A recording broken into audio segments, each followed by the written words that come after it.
Controlando sus emociones. Capítulo 2. Sanidad de las heridas emocionales. Parte 1. La sanidad de las heridas emocionales es un proceso, no algo que ocurre de repente ni de la noche a la mañana. Exige que uno le dedique tiempo y obedezca a Dios diligentemente. Me he dado cuenta por experiencia propia que muchas veces uno siente que no progresa en lo absoluto. Quizás usted siente que tiene tantos problemas que no está llegando a ninguna parte. Pero sí está progresando. No se olvide de que aunque todavía le queda mucho camino por recorrer, ya ha recorrido bastante camino también. La solución está en agradecerle a Dios por lo que ya ha progresado y confiar en que a la larga Él lo llevará a la victoria, paso por paso. Paso por paso. En las exposiciones que dicto acerca de este tema, me gusta mostrar un manojo de varios cabetes de colores que están todos anudados. Le digo al público, este es usted cuando inicia el proceso de transformación con Dios. Está todo hecho nudos. Cada nudo representa un problema diferente en su vida. Desanudar los nudos y alisar los problemas va a tomar un poco de tiempo y esfuerzo, así que no se sienta descorazonado si no se arregla todo de golpe.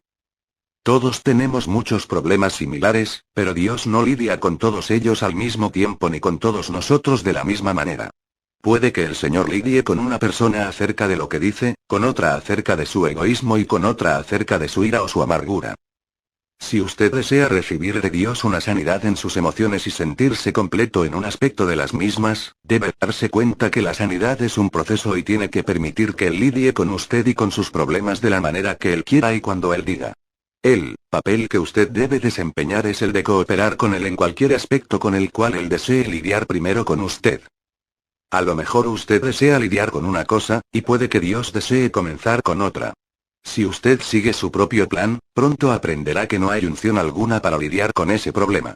La gracia de Dios no lo va a liberar a usted fuera del tiempo de Dios.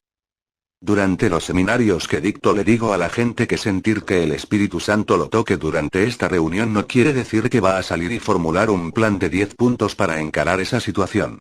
En primer lugar tiene que orar pidiéndole a Dios que comience a obrar en aspecto de su vida. Entonces tiene que cooperar con Él cuando lo haga. Conforme Dios trata con cada uno de nosotros sobre un área específica por vez, es posible que tarde entre una hora hasta varios años. En mi caso, el Señor obró en mí un año entero para hacerme comprender que Él me ama de verdad. Jamás lo olvidaré. Necesitaba ese fundamento en mi vida. Desesperadamente necesitaba saber cuánto Dios me amaba a mí personalmente, no solo cuando yo había cumplido con lo que yo pensaba que estaba supuesta a hacer, sino todo el tiempo, sintiera o no que merecía su amor.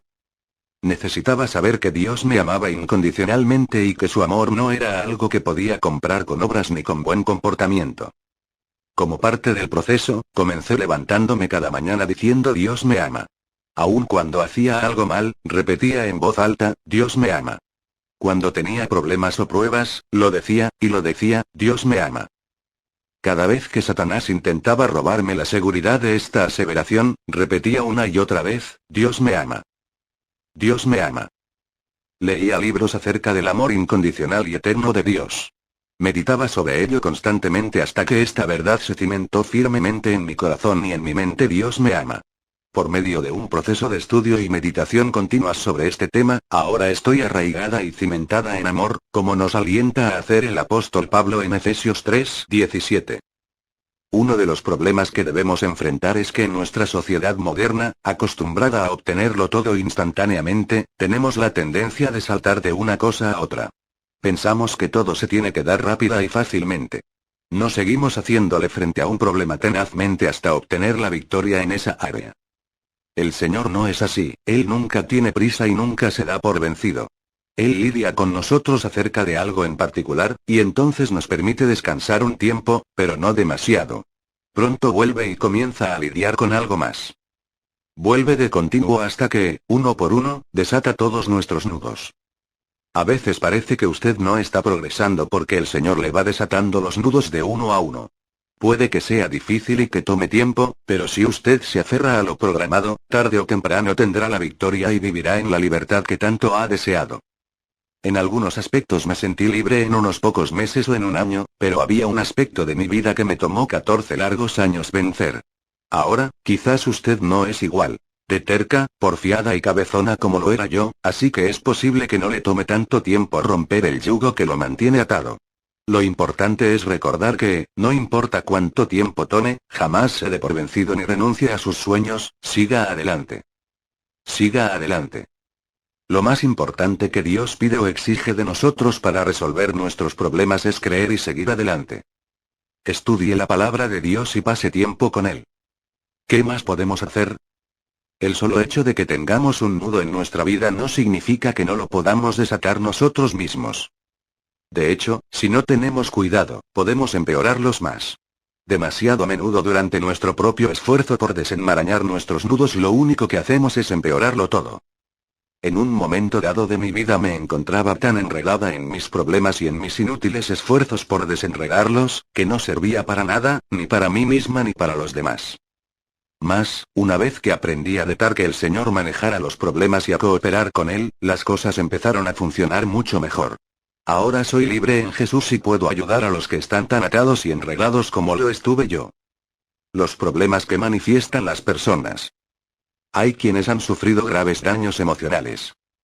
Siento que de una forma u otra, todos nosotros hemos formado parte de ese grupo, o lo formaremos algún día, así que echémosle un vistazo a algunos de estos problemas. Algunas personas tienen complejos o sentimientos de inferioridad. Se odian a sí mismos a raíz de que se sienten avergonzados, se autorechazan. Hay una voz en su interior que les dice que no sirven para nada, que algo anda mal en ellos. Por años me acosó la constante interrogante ¿qué anda mal en mí? ¿No resulta interesante que cuando nacemos de nuevo, lo primero que el Señor quiere darnos es su justicia por medio de su sangre para que dejemos de preguntar qué es lo que anda mal y comencemos a confesar lo que anda bien, ahora que estamos en Cristo? Otros se vuelven perfeccionistas. Siempre intentan probar que son dignos y tratando de que los amen y los acepten en base a su desempeño y rendimiento. Los perfeccionistas luchan siempre por hacerlo todo cada vez mejor con la esperanza de que alguien los amará más y los aceptará más a cambio de ello. Aún otros se vuelven en extremo sensibles. Recuerda lo que dice el apóstol Pablo sobre el amor en la Corintios 13:5. No se irrita. ¿Se irrita usted? ¿Le gustaría de una vez verse libre de ser en extremo sensible? De ser así, parte de la solución es enfrentarse al hecho de que usted se irrita. El problema no yace en los que lo ofenden constantemente o le hieren emocionalmente, sino en usted por su naturaleza que es sensible. Sentirse segura lo sanará y no se irritará más. Una de las cosas que me ayudó con este tema fue algo muy sencillo que me dijo una señora que estaba leyendo un libro respecto al tema. Me dijo, ¿sabes? El libro que estoy leyendo dice que el 95% del tiempo cuando las personas hieren tus sentimientos, jamás fue su intención hacerlo. Eso quiere decir que si se te hieren con facilidad los sentimientos, fue por decisión propia. La buena nueva es que también puedes decidirte por lo contrario. Sinceramente le aliento a dejar a un lado la sensibilidad extrema. Se sentirá mucho mejor acerca de sí mismo y de los demás. Sé de qué hablo. Me sentía herida si mi esposo no me compraba un regalo para mi cumpleaños o dejaba de hacer algo que yo pensaba que él debía hacer para demostrarme su amor y su aprecio. Si no me daba un cumplido cuando pensaba que debía hacerlo, hería mis sentimientos. Si entra a un lugar y no le prestan la atención que usted piensa que merece, ¿se siente herido? ¿Siente que los demás no lo estiman como deberían? De ser así, debe depositar este problema en manos de Dios y permitir que Él obre lo mejor. Yo intento rendirme completamente a Él y confiar que Él me va a hacer llegar lo que Él quiere que yo tenga. En breve, estoy aprendiendo a no esperar que los demás suplan mis necesidades, sino a confiar en el Señor, que Él suplirá necesidades de la manera que Él sabe que mejor me conviene. Resulta interesante que la persona que es en extremo sensible en cuanto a lo que los demás le hacen, con frecuencia es totalmente insensible a cómo trata a los demás. Yo era así. Era en extremo sensible y sin embargo a los demás les era difícil llevarse conmigo debido a que era muy insegura. Muchas veces una persona es demasiado sensible porque en el pasado la han herido y, teniendo las emociones amoratadas, son mucho más sensibles a cualquier roce. Es por eso que se irritan fácilmente. Yo reaccionaba así. Al igual que muchos otros, porque durante gran parte de mi vida no recibí el amor y el cariño que necesité, así que cifraba en los demás mi felicidad. Al casarme me convertí en una persona sofocante. Debido a que se me habían negado amor y afecto, tenía la tendencia a sofocar a cualquiera que demostrara tenerme cariño o se interesara un poco por mí. Aprendí que en una relación matrimonial es necesario darle cierta libertad a nuestro cónyuge. Tenemos que deshacernos del temor a los demás para desarrollar un temor reverencial y el respeto que Dios se merece. ¿Por qué tenemos algunos tanto pavor de lo que puedan llegar a pensar los demás de nosotros? La razón estriba en que tenemos una pobre imagen del propio ego. El solo hecho de que alguien tenga una opinión negativa de nosotros, ¿hace que Dios nos menosprecie o que perdamos nuestro valor ante sus ojos? Claro que no, pero sentimos que valemos menos al no ser que estemos seguros de quiénes somos en Cristo. Los que temen demasiado a los demás son candidatos óptimos para caer bajo un espíritu de control. Tenemos que ser sumamente cuidadosos en este campo. Muchas veces la persona que sufre de autoestima baja se deja dominar por alguien que promete demostrarles amor o aceptarlos. Dejan que los manipulen como títeres. Tienen miedo de cortar con las cuerdas porque temen perder la atención que reciben del que los domina. Temen a la soledad. Hay quienes, debido a heridas emocionales, se vuelven dominantes y manipuladores. Yo era uno de ellos. Cuando me casé, debido a las heridas de mi pasado, se me hacía muy difícil someterme a mi esposo en el Señor, como enseña la Biblia Efesios 5:22. Colosenses 3:18. Temía que si me sometía a él y le permitía ejercer dominio alguno sobre mí, que me haría daño. Dave me decía de continuo, Joyce, no voy a herirte. ¿No entiendes que te amo y que las decisiones que tomo las tomo porque son las que más nos convienen? Es Dios quien me ha dado esa responsabilidad. Mas por mucho tiempo no podía comprenderlo. No podía creer que alguien se interesara por mí a tal grado que tomara decisiones que me beneficiarían en algo. Pensé que si permitía que alguien ejercitara cualquier grado de dominio sobre mi vida, que se aprovecharía de mí y haría lo que mejor le conviniera a él, y no a mí. Hay quienes se comportarían de esa manera, pero Dave, no era de esos. Dios nos está pidiendo que confiemos en él y creamos que si las personas nos tratan mal, será él quien nos vindicará. Cuando en el pasado hemos sido lastimados, tenemos la tendencia de arrastrar esas heridas a relaciones nuevas. Una de las cosas que Dios quiere hacer por nosotros es ayudarnos a aprender cómo comportamos en las nuevas relaciones que vamos desarrollando, en vez de arruinarlas a causa de las malas experiencias que hemos vivido en el pasado. Está también el comportamiento adictivo, alcoholismo, drogadicción, ser adicto a la comida, y a comprar cosas, entre otras adicciones. Si usted sufre de cualquiera de estas enfermedades emocionales, Dios quiere sanarle. Quiere sanarlo para que no se sienta poca cosa, ni avergonzado, ni rechazado, ni tenga adicciones, ni sea sensible en extremo, ni tenga temor, ni trabaje arduamente para ser un perfeccionista que agrade a Dios. Una vez el Señor me dijo, Joyce, no soy tan difícil de complacer como piensa la gente. Dios no exige que usted y yo seamos perfectos. Si pudiéramos serlo, no habría sido necesario que Dios enviara a Jesucristo, el sacrificio perfecto, para tomar nuestro lugar. Dios tiene la maravillosa habilidad de amarnos a pesar de nuestras imperfecciones. Desea sanarnos de nuestros temores, nuestras debilidades y adicciones.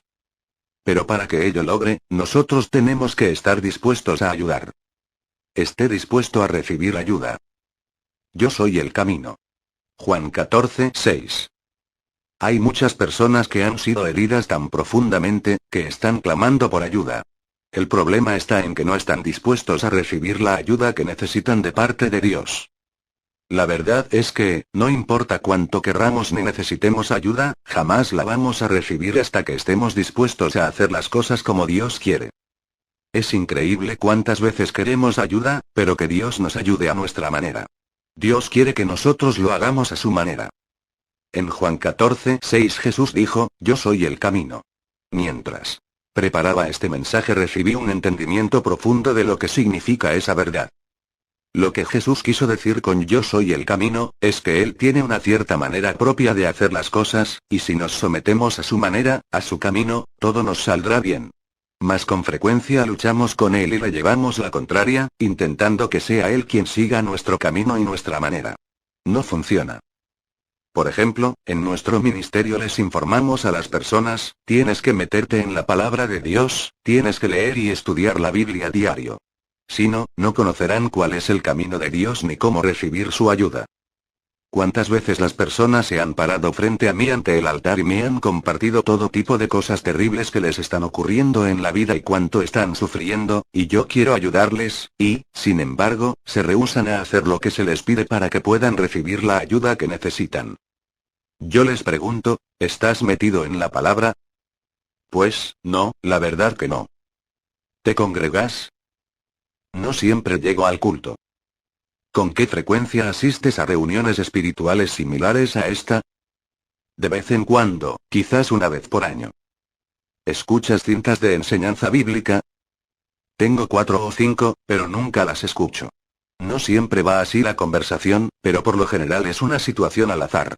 El punto es que con frecuencia la gente intenta encontrar algún otro camino, otra forma de recibir ayuda que no sea hacer las cosas siguiendo el camino trazado por Dios. La Biblia claramente enseña que es necesario que aprendamos que tenemos que vivir en armonía y en paz con los demás y a perdonar a los que nos han hecho daño. Si nos rehusamos a hacerlo, ¿qué esperanza podemos tener de recibir lo que necesitamos? Si no hacemos lo que podemos hacer, entonces Dios no hará lo que nosotros no podemos hacer. Si hacemos lo que sí podemos hacer, Dios hará lo que nos es imposible hacer. Es así de sencillo. Entiendo que la única razón por la cual no siempre seguimos el consejo que nos da la palabra de Dios es debido a que a veces resulta difícil actuar según la palabra en vez de obrar dejándonos llevar por nuestros sentimientos.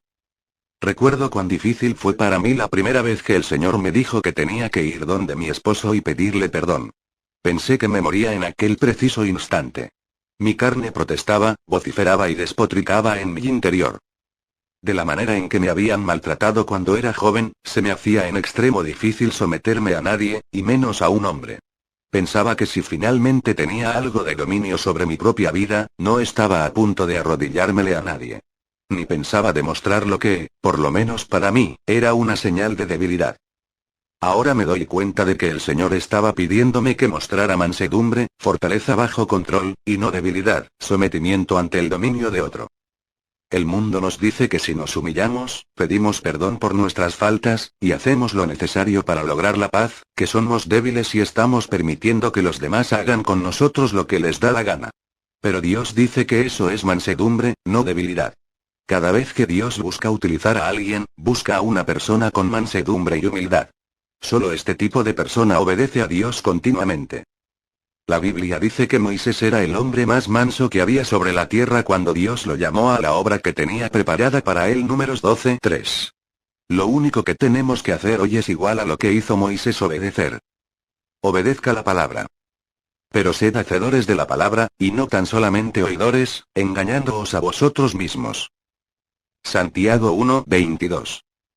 Me viene a la mente una mujer que asistió a uno de mis seminarios. Tenía muchas heridas espirituales que la habían dejado muy insegura y llena de temor. Anhelaba desesperadamente ser libre, pero nada parecía ayudarle. Al finalizar el seminario ella me dijo que ahora entendía la razón por la cual nunca antes había progresado.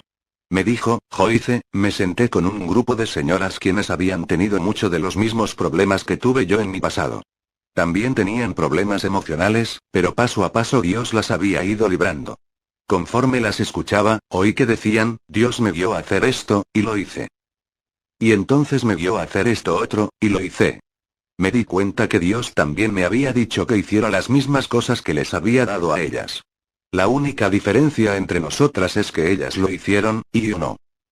Para recibir de Dios lo que Él nos ha prometido en su palabra, es necesario obedecer. Sí, tenemos que recibir la palabra, pero también tenemos que ser hacedores de ella, y no solo oidores. Es necesario que asistamos a estudios bíblicos y a la iglesia para escuchar la palabra, pero también tenemos que salir al mundo y poner esa palabra en práctica en nuestra vida diaria. Habrá veces en que obedecer la palabra no será fácil, momentos en los cuales no sentimos ganas de hacer lo que nos dice que hagamos. Obedecer la palabra exige constancia y tenacidad. Es imposible obedecer al azar. No podemos cumplir con ella por un rato para ver si funciona. Tiene que haber un compromiso y una dedicación a seguir lo que dice la palabra, sea cual fuere el resultado. He estado haciéndole frente a esta problemática por mucho tiempo, y créame cuando le digo que a los que hacen las cosas como Dios manda, les llega a la victoria. Sí, pero, piensas, yo he estado cumpliendo con la palabra de Dios por un largo tiempo y todavía no he experimentado la victoria. entonces siga cumpliéndola. Nadie sabe exactamente cuánto tiempo se necesita para que la palabra obre en su vida. Mas déjeme asegurarle que si usted es constante y tenaz al respecto, tarde o temprano la palabra se cumplirá en usted. El camino de Dios funciona. Ningún otro camino puede funcionar. Sé que con frecuencia hay que luchar constantemente para salir adelante, en especial cuando parece que no se obtiene resultado alguno. Sé que hay que pelear. Sé que Satanás intenta impedir que pase tiempo en la palabra, y cuando lo logra, usa todo su arsenal para evitar que la ponga en práctica en su vida. Pero también sé que una vez que ponga por obra la palabra de Dios en su vida, hace todo lo posible para que piense que no funcionará. Es por eso que tiene que mantenerse constante. Pídale a Dios que le ayude a desear estudiar su palabra y a hacerlo a pesar de cuán difícil sea o cuánto tiempo tarde en producir fruto en su vida. ¿Quieres realmente ser sano? Y había allí un hombre que hacía 38 años que estaba enfermo. Cuando Jesús lo vio acostado, y supo que llevaba ya mucho tiempo así, le dijo: ¿Quieres ser sano? Juan 5:5-6. ¿No le parece increíble que Jesús le plantee una pregunta tal a un hombre que había estado enfermo por 38 largos años? En este mismo instante, mientras lee estas palabras, el Señor le plantea la misma pregunta: ¿quieres realmente ser sano? ¿Sabía que hay personas que en el fondo no desean ser sanas? Solo quieren hablar de su problema. ¿Es usted una de ellas? ¿Realmente quiere mejorarse y ser sano, o solo está interesado en quejarse de su problema? Hay algunas personas que a veces se tornan adictas a su problema. El problema se convierte en su tarjeta de identidad, les afecta la vida entera. Define todo lo que piensan, dicen y hacen. Todo su ser se centra en él. Si usted está enfermo y lleva ya mucho tiempo así, el Señor quiere que sepa que tiene por qué ser el enfoque principal de su existencia. Él quiere que confíe en él y coopere con él para que le lleve paso a paso a la victoria. No intente utilizar su problema para ganar atención, compasión o pena. Cuando solía quejarme con mi marido, él me decía: Joyce, no vaya a tenerte lástima. No trato de que me tengas lástima, protestaba. Sí que lo estás intentando, me contestaba. Y me niego a hacerlo, porque si lo hago, jamás lograrás sobreponerte a tus problemas. Me ponía tan furiosa cuando me hablaba así, que podría haberlo descuartizado. Nos enojamos con los que nos dicen la verdad. La verdad es que antes de mejorarnos, tenemos que de veras querer ser sanos en nuestro cuerpo, alma y espíritu. Tenemos que desearlo tan profundamente que estaremos dispuestos a escuchar y a aceptar la verdad. Dios obra de manera diferente con cada persona. Cada uno de nosotros debe aprender a seguir el plan de Dios que Él ha programado a nuestra medida. Cualquiera que sea nuestro problema, Dios ha prometido suplir nuestra necesidad y recompensamos por nuestra pérdida. Encarar la verdad es la llave que abrirá las puertas de la prisión que nos ha mantenido cautivos. La justicia de Dios. En lugar de vuestra doble confusión y de vuestra deshonra, os alabarán en sus heredades. Por lo cual en sus tierras poseerán doble honra, y tendrán perpetuo gozo. Isaías 61:7. El RAE define la palabra heredad como porción de terreno cultivado perteneciente a un mismo dueño, herencia. El diccionario Larousse define herencia como bienes que se transfieren a uno por sucesión. Así que cuando el profeta dice que el Señor nos dará heredades, significa que nos compensará por la confusión, la deshonra y el reproche que hemos sufrido. Quiere decir que el Señor nos compensará por nuestras pérdidas, por las heridas que hemos sufrido a lo largo de la vida. La Biblia dice en Romanos 12:19, no os venguéis vosotros mismos, amados míos, sino dejad lugar a la ira de Dios. Porque escrito está: mía es la venganza, yo pagaré, dice el Señor. Uno de los errores más graves que cometemos es intentar vengarnos, darle al otro su merecido, equilibrar la balanza de la justicia, en vez de confiar en que Dios se encargará de hacerlo por nosotros. Si intentamos hacerlo nosotros mismos, terminaremos en tremendo lío. Cuando la Biblia habla de compensación y de justicia, sencillamente quiere decir que usted y yo recibiremos lo que nos corresponde, aquello a lo cual tenemos derecho. Ahora, en calidad de hijos de Dios que han sido comprados con la sangre de su propio Hijo, sabemos que, siempre y cuando confiemos en el Señor y le obedezcamos, y nos arrepintamos de nuestros pecados y de nuestros fracasos, no recibiremos lo que nos correspondería en cuanto al castigo propio de nuestros pecados, sino que seremos recompensados por nuestra justicia. Jesús llevó nuestro castigo, a cambio, nosotros recibimos su herencia. En el Salmo 37, 1, 2 dice la Biblia: no te impacientes a causa de los malignos, ni tengas envidia de los que hacen iniquidad. Porque como hierba serán pronto cortados, y como la hierba verde se secarán. El amor de Dios ha sido derramado en nuestros corazones por el Espíritu Santo, Romanos 5, 5. No queremos que nadie sea cortado ni se seque, aun los que nos han hecho daño. Doy gracias a Dios que en mi vida he llegado al punto de que no quiero que los que me atormentaron vivan una vida miserable. Sin embargo, Dios nos ha prometido que a los que le pertenecemos y seguimos, Él se encargará de que algún día los que nos hirieron paguen por pecar contra nosotros, a menos que lleguen al arrepentimiento. Pero será Dios quien nos recompensará, si confiamos en Él. Muy a menudo los creyentes no parecen darse cuenta de que no les corresponde tomar cartas en el asunto. Muchos están enojados por lo que le han hecho, y esa ira se manifiesta de muchas maneras destructivas. Parte del problema estriba en que, como cristianos, aún no hemos aprendido que la vida trae desilusiones. La primera parte del Salmo 34, 19 dice: muchas son las aflicciones del justo. Aunque somos hijos de Dios, no todo saldrá como queremos, y no todos nos tratarán como nos gustaría ser tratados. Mas la Biblia enseña que si seguimos confiando en Dios a pesar de lo que nos pueda llegar a ocurrir, si mantenemos firmes los ojos puestos en Él y depositamos nuestra fe y confianza en Él, será Él quien equilibre las balanzas. La segunda parte del Salmo 34, 19 dice: pero de todas ellas le librará Jehová.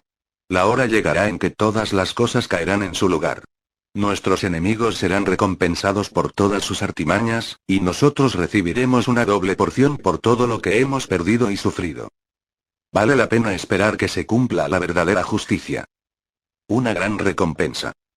Después de estas cosas vino la palabra de Jehová a Abraham en visión, diciendo: no temas, Abraham. Yo soy tu escudo, y tu galardón será sobremanera grande. Génesis 15, 1. En este pasaje vemos que el Señor viene donde Abraham y le promete que si le es fiel y obediente, que él mismo sería su mayor recompensa y galardón. Más tarde en Gálatas 3 se nos indica que la bendición de Abraham no era solo para él, sino para beneficio de todos los que somos herederos de Abraham mediante la fe en Jesucristo, el Hijo de Dios. Cada uno de nosotros puede ser igual de bendecido que Abraham, si somos igual de fieles y obedientes. En nuestro ministerio, mi marido y yo tenemos una vida maravillosa. Dios es tan bueno para con nosotros. Las cosas nos salen tan bien tan a menudo que me siento como la princesa de un cuento de hadas. Me sorprendo de todo lo que Dios ha hecho cuando pienso: heme aquí, viajando por todo el mundo, la gente viene a escucharme, estoy en radio y televisión, y Dios me abre puertas donde quiera que voy, cuán bendecida soy. Dios lo bendecirá a usted también, si camina en sus caminos y confía en que Él será su recompensa, su galardón, el que lo vindica y justifica. Antes de que me llovieran las bendiciones, tuve que aprender a dejar que fuera Dios quien se encargara de cada situación. En Génesis 12, 3, como parte del pacto que el Señor formó con Abraham, Dios le dijo que si le obedecía, iba a bendecir a los que lo bendijeran y maldecir a los que lo maldijeran. Si deja de sentirse enojado por todas las cosas que le han sucedido, y desiste de buscar vengarse de todos los que le hicieron daño, el Dios de toda justicia se encargará de saldar las cuentas y equilibrar la balanza de pagos. Por años me la pasé lamentándome por mi pasado y todas las cosas injustas que me habían hecho los demás durante el transcurso de mi vida. Por años le preguntaba al Señor: ¿por qué a mí, Señor? ¿Por qué me tuvo que pasar esto a mí, Señor? Me estaba enloqueciendo planteándome esa pregunta porque sentía lástima de mí misma. A la larga el Señor me habló y me dijo: Joyce, puedes ser lastimosa o puedes ser poderosa, ¿cuál de las dos cosas merecer? Todos ponemos de manifiesto lo que nos ha ocurrido en la vida. Las experiencias vividas en el pasado son la causa de la mayoría de nuestras actitudes y comportamiento negativos. Mientras puede ser la razón de ser de cómo somos hoy por hoy, no es razón valedera para quedarnos de esa manera. Dios nos dice a cada uno de nosotros: hoy, si confías en mí lo suficiente como para entregarme tu pasado y permitir que sea yo quien lidie con él, te voy a recompensar por ello. Deja de intentar hacerlo por ti mismo, lo único que haces es empeorar las cosas. Uno de los factores más importantes de dejar las cosas en manos de Dios tiene que ver con el perdón, tema que detallaremos más adelante. Un hombre me dijo una vez: estoy encargado de un centro de asesoramiento, y el problema número uno con el que tenemos que lidiar es la falta de perdón. Dada mi vida y mi ministerio, sé que es verdad. Aunque hemos escuchado muchos mensajes sobre el tema del perdón, aún no hemos aprendido a encararlo. Si no lo hacemos, las balanzas de la justicia jamás llegarán al equilibrio, y nunca experimentaremos la plenitud de vida abundante que Dios quiere darnos. Si aprende a confiarle al Señor todo su pasado, Él ha prometido recompensar a los que le han causado desdicha y sufrimiento, aunque Dios recompensa de manera muy distinta a la que uno se imagina, y le compensará el doble por las aflicciones vividas. ¿No le parece que vale la pena renunciar a las heridas del pasado a cambio de obtener una recompensa y un galardón tal? Los dos caminos. Entrad por la puerta estrecha. Porque ancha es la puerta, y espacioso el camino que lleva a la perdición, y muchos son los que entran por ella. Porque estrecha es la puerta, y angosto el camino que lleva a la vida, y pocos son los que la hallan. Mateo 7, 13, 14. Vimos que Jesús dijo: Yo soy el camino. En este pasaje habla de dos caminos distintos, el ancho que lleva a la destrucción y el angosto que lleva a la vida. Conforme meditaba sobre este pasaje, el Señor avivó en mí el significado del mismo diciéndome: Joice, en el camino ancho hay lugar de sobra para todo tipo de cosas carnales, tales como la amargura, la falta de perdón, el resentimiento y el deseo de venganza. Pero en el camino angosto solo hay lugar para que quepa el espíritu. En la carne resulta fácil tomar el camino fácil, hacerlo hace que uno se sienta bien en ese momento, pero su fin es la destrucción. Es mucho más difícil tomar el camino angosto que lleva a la vida. Las emociones nos arrastran a tomar por el camino fácil, a hacer lo que nos complace por ahora. La sabiduría nos guía a tomar por el camino difícil que lleva a la vida. La interrogante es: ¿qué camino escogeremos? Dios quiere ser bueno con usted. Por tanto, Jehová esperará para tener piedad de vosotros, y por tanto, será exaltado teniendo de vosotros misericordia. Porque Jehová es Dios justo, bienaventurados todos los que confían en él. Isaías 30, 18. Note nuevamente que Dios es un Dios de justicia. Espera, está a la expectativa, busca y anhela hacerle el bien. Hebreos 6, 10 dice: Porque Dios no es injusto para olvidar vuestra obra y el trabajo de amor que habéis mostrado hacia su nombre. Esta es la razón por la cual los que esperamos en él fervorosamente somos bendecidos. Dios está en el cielo esperando hacerle el bien a usted y a mí. Es un Dios de misericordia y justicia, no de ira y castigo. Él desea equilibrar las balanzas de nuestra vida, y recompensamos por todas las heridas y lastimaduras que hemos sufrido, cualesquiera que hayan sido. No importa cuál sea su presente situación, o su experiencia pasada, Dios quiere hacerle el bien. Él ha trazado un plan excelente para su vida. Siga caminando. Entonces tus oídos oirán a tus espaldas palabra que diga: este es el camino, andad por él. Y no echéis a la mano derecha, ni tampoco torzáis a la mano izquierda. Isaías 30, 21. A pesar de lo que pueda haberle sucedido en la vida, aun si su cónyuge le ha abandonado, o lo hayan maltratado sus padres, o sus hijos, u otra persona, si usted sigue por ese camino estrecho y deja atrás todo el exceso de equipaje, tarde o temprano hallará la paz, el gozo y la satisfacción que busca. Jesús es el camino, y nos ha mostrado de qué manera debemos caminar. El Señor ha enviado a su Espíritu Santo para guiarnos al camino por el cual estamos supuestos a andar, el camino angosto que lleva a la vida y no el ancho que lleva a la destrucción.